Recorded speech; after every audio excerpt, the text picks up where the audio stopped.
Gokulam group of കമ്പനീസിൻ്റെയും ഫ്ലവേഴ്സിൻ്റെ ചെയർമാനുമായ ഗോകുലം ഗോപാലേട്ടൻ്റെ 80ാം പിറന്നാളിനോടനുബന്ധിച്ച് ചെന്നൈയിൽ സൗഹൃദ വിരുന്നൊരുക്കി സിനിമാ താരങ്ങളും രാഷ്ട്രീയ സാംസ്കാരിക രംഗങ്ങളിലെ പ്രമുഖരും ഈ വിരുന്നിൽ പങ്കെടുത്തു.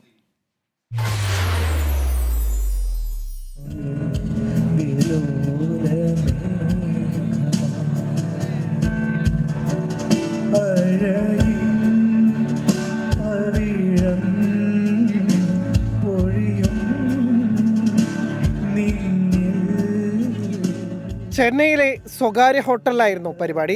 ജയറാം, ഉർവശി, ഗായിക സുജാത മോഹൻ, സംവിധായകൻ സന്തോഷ് ശിവൻ, തമിഴ് നടന്മാരായ കാർത്തി, സൂരി, സിദ്ധാർത്ഥ് തുടങ്ങി നിരവധി പ്രമുഖർ ആശംസകളുമായി എത്തി.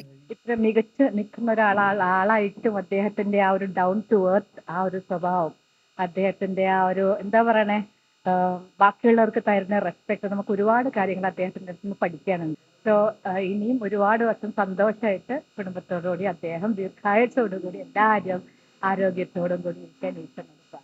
കായിക രംഗത്തെ കൈപിടിച്ചുയർത്താനും ഗോകുലം ഗോപാലൻ ഒരുപാട് കാര്യങ്ങൾ ചെയ്തുവെന്ന ഒളിമ്പ്യൻ ഷൈനി വിൽസൺ. കച്ചവട രംഗത്തല്ലാതെ കലാരംഗത്തെ സൗഹൃദവും ചേർത്തുപിടിക്കലും വിലമതിക്കാനാവാത്തതെന്ന മിഡിമിക്സ് ഗ്രൂപ്പ് ചെയർമാൻ ഡോക്ടർ എ.വി. അനൂപ്. ചെന്നൈയിൽ എനിക്ക് ഏറ്റവും പ്രിയപ്പെട്ട ഒരാളാണ് ശ്രീ ഗോകുലം ഗോപാലേട്ടൻ. ബിസിനസ് രംഗത്ത് മാത്രമല്ല, ഞാനും അദ്ദേഹമായിട്ട് ഈ അടുത്ത കാലത്ത് ഒരു നാടകത്തിൽ ഒന്നിച്ച് അഭിനയിച്ചു, അതുപോലെ തന്നെ ഒരു സിനിമയിൽ ഒന്നിച്ച് അഭിനയിച്ചു. അദ്ദേഹത്തിന് ആയുരാരോഗ്യ സൗഖ്യം നേരുന്നു. ഗോകുലം ചിട്ടിയിലെ ആദ്യകാല ഉപഭോക്താക്കളും ചടങ്ങിനെത്തി.